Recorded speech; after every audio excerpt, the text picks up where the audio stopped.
Salut les amis! Attends, si j'allume pas la lumière, ça marche pas, je peux avancer. Alors aujourd'hui, on va parler un petit peu d'autre chose sur la microbiologie du sol. Premièrement, sur le décompactage des sols. Alors, il y a, je comprends que ça gêne. Je comprends que ça gêne. On nous a toujours dit le labour, c'est pas bon. J'encourage pas du tout, mais du tout le labour. C'est pas. Et puis faire du labour, c'est pas permacole. Il y a un moment, je veux vraiment qu'on comprenne, et je pense que ces cours-là, ça va vous montrer plein de choses, ce qu'est la permaculture, ce qu'est pas la permaculture et tout ça. Ça ne m'intéresse pas du tout, moi, d'essayer de définir ce qu'est la permaculture. C'est définir ce qu'est la permaculture, par définition, ça peut être très permacole. C'est un groupe d'individus qui réfléchit sur une chose, mais ensemble. La façon dont c'est fait aujourd'hui, c'est ça qui est pas permacole. On peut discuter de tout, on peut parler de tout avec un cœur ouvert. Mais quand on vient dire là, dans la logique, ça c'est pas. Donc moi je ne me rentre pas dans ce jeu-là parce que c'est pas permacole pour moi. Donc moi en permaculture, ce que je vais vouloir vous montrer, ce sont des idées, des techniques, des façons de penser, une approche. Il y a une sorte de paradigme qui change. Donc là, quand je parle des sols compactés, il y a des sols qui sont vraiment compactés, vraiment, mais vraiment de vraiment. C'est très très difficile pour eux de faire pousser quoi que ce soit. Donc ça, ce sont des cas extrêmes. Donc dans un cas extrême, on prend une solution extrême et oui, effectivement, on va balancer vers le bas le compost. Encore une fois, quand je dis compost, aujourd'hui, je suis persuadé que très peu de vous comprennent ce que ça veut dire compost. Pourquoi? Parce que j'attends, ce sera le dernier cours, parce que c'est le plus important, compost. Mais si je vous le dis maintenant, vous allez partir. Je veux d'abord que vous compreniez tout, toute la base, et ensuite que vous allez faire votre compost, et ensuite que vous allez jouer. Donc c'est pour ça que j'attends. Mais le mot compost, oubliez ça. Pensez que le compost, c'est ce que je ne suis pas encore en train de vous dire que vous allez faire. Tout ce que je peux vous dire pour l'instant, c'est que c'est un vrai inoculum de bactéries, de champignons, de protozoaires, de nématodes et de toute la vie. Donc c'est ça le compost quand tu vas le mettre dans la zone de compactage, etc. C'est parce que ça va agir ici. Mais comme le reste est en aérobie, le reste de ton sol ça va, il n'est en anaérobie qu'au niveau de la zone de compactage. Donc c'est là qu'il n'y a plus d'oxygène. Dans le reste, il y a de l'oxygène. Donc soit tu fous ton compost ici, bah, il y a de l'oxygène, ça passe. Donc il y a le vie. Et puis il se déplace. Et très vite, il se déplace. Et le champignon peut lui tolérer justement à avoir dans des accès où il n'y a pas. Donc c'est pour ça que je te dis de le faire. Ton petit jardin en ville, il n'y a pas spécialement besoin, non, ça dépend, sauf s'il est vraiment compacté. Mais même s'il est compacté là, et ben, sur la surface, ça va descendre, ça va rentrer. Là, tu injectes directement. Tu vas directement à la source. Des fois, toi, tu prends une pilule parce que tu as mal à l'estomac. Je te dirais non, vas-y, mets une petite pommade là sur la peau, tu vas voir, ça va traduire, ça va rentrer. Effectivement, une pommade sur ta peau, ça va venir au fur et à mesure dans ton estomac. Sur ton sang, ça va recirculer. Mais tu prends une pilule, tu l'avales directement, là, ça va housser. Donc en fait, c'est ça un petit peu avec le compost qu'on fait. Mais encore une fois, tu n'auras pas compris tant que tu n'as pas compris le compost. D'accord? Mais je t'en parle pas aujourd'hui. Je te parle d'un autre truc, justement, pour graduellement monter. On parle un truc que vous connaissez tous maintenant, tout le monde, les fixateurs d'azote, toutes ces plantes qui fixent l'azote. Ouais, moi je sais, moi je sais. Ce sont des plantes qui fixent l'azote. Oui, très bonne réponse. Mais comment elles fixent l'azote? Pourquoi elles fixent l'azote? Qu'est-ce que ça veut dire fixer l'azote? Donc c'est très très complexe, et donc je vais vous le simplifier, vulgariser. Il y a l'azote atmosphérique qui est là, qui est dans l'air, et il est tellement solide en fait qu'on peut pas justement que les plantes, on peut pas le casser et justement le rendre de forme soluble. On n'arrive pas. Toi, tu peux essayer avec un marteau, tu n'y arriveras pas. Il y a deux choses qui arrivent vraiment à le faire. Il y a les éclairs, quand il y a un éclair, bah, et quand il touche le sol, généralement, ils ont vu qu'autour de la zone où ça a touché, il y a eu un excédent d'azote qui a été fixé, donc les plantes, elles ont pris un beau choc thermique et elles sont toutes vertes, toutes belles. Et l'autre, ça va être des bactéries, des tout petits trucs microscopiques comme ça qui vont réussir à eux prendre cet azote, te le séparer, te le fixer, te faire blablabla et le rendre soluble pour les plantes. Et c'est ça que tu veux.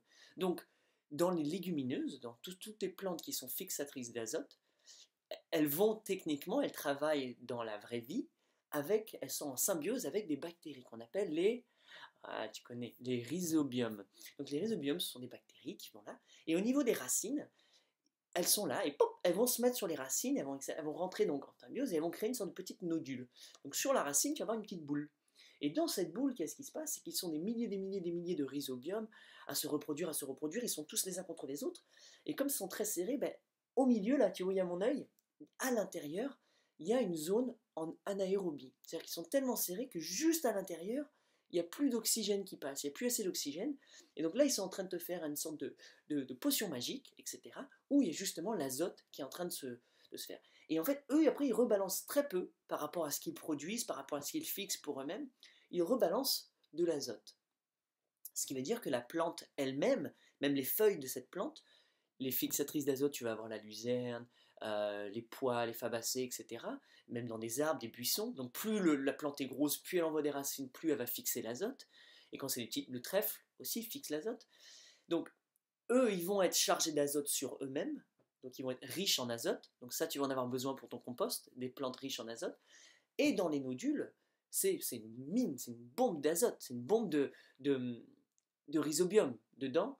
Donc elles vont refixer justement l'azote et quand la plante fait son cycle, etc. Donc là, l'azote va être là. Donc la plante va réussir à avoir pris de l'azote. De l'azote forme soluble pour elle, pas de l'azote comme ça. Donc ça va être sûrement du nitrate dans ce cas-là ou de l'ammonium. Je sais plus, il faut que je vérifie, puis je sais plus où c'est dans le cours. Bref, ça sera un autre truc, tu verras. Ça marche, quand tu le fais, ça marche. Ce que j'ai besoin de vérifier, et ce que tu as besoin de vérifier, c'est bien de mettre ces fixatrices d'azote, mais est-ce que toi, dans ton sol, tu as le rhizobium? Est-ce que la bactérie rhizobium est présente?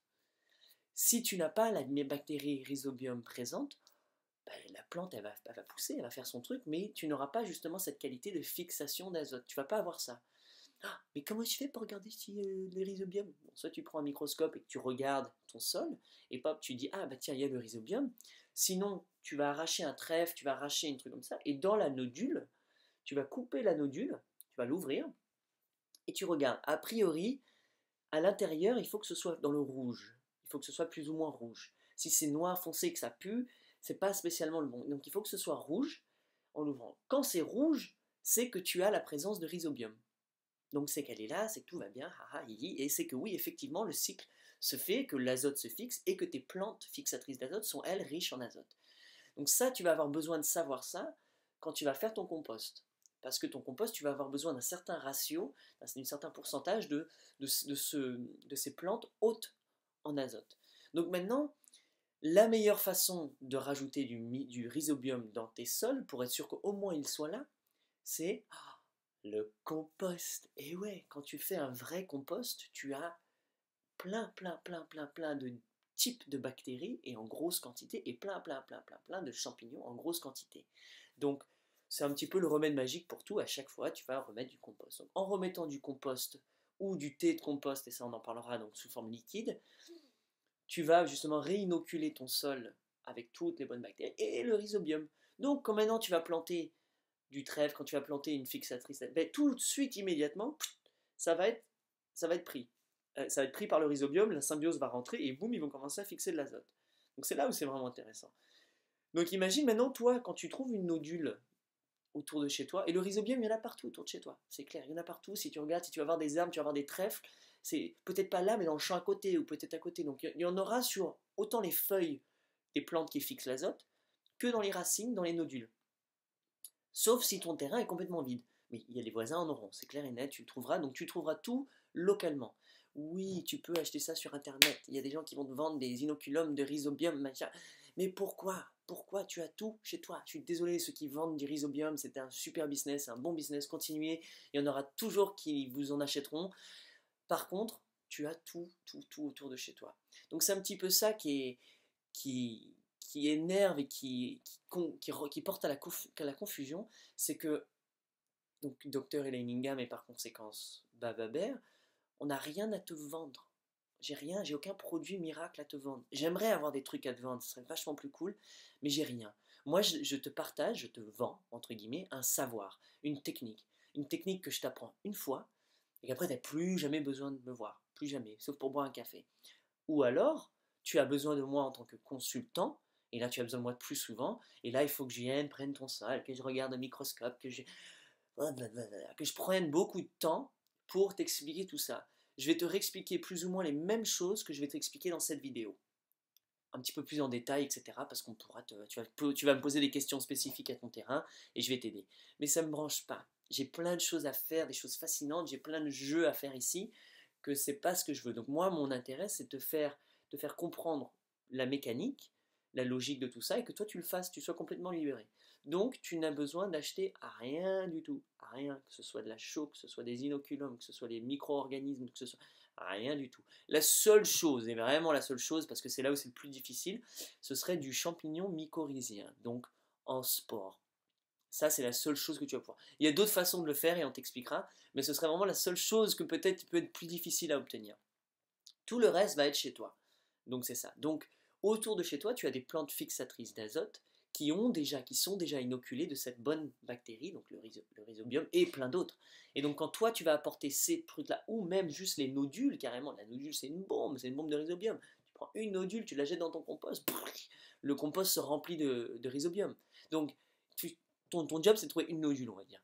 Ou alors les feuilles, etc. Bref, tu vas toi trouver de façon endogène, de façon locale, du rhizobium que tu vas mettre dans ton compost, il va se multiplier, et toi, quand tu vas le remettre sur ton sol qui a, même s'il y avait déjà un petit peu de rhizobium, ben là, tu en auras beaucoup plus. Donc, dans tous les cas, fais un compost, mets ton compost dans le sol, sur le sol, à côté du sol, tu le mets en liquide, et bram, ça va revenir en truc. Donc maintenant, tu n'as plus qu'à jeter tes graines, et là, directement, il y a la vie pour la recevoir, la micro-organisme, pour rentrer en symbiose et lancer la chose. Donc voilà ce que les fixations d'azote fait pour tes plantes. Et ces plantes-là sont très très très utiles pour plein d'autres choses. Pourquoi? Parce qu'elles te permettent justement à créer un cycle de nutriments pour aussi les autres plantes.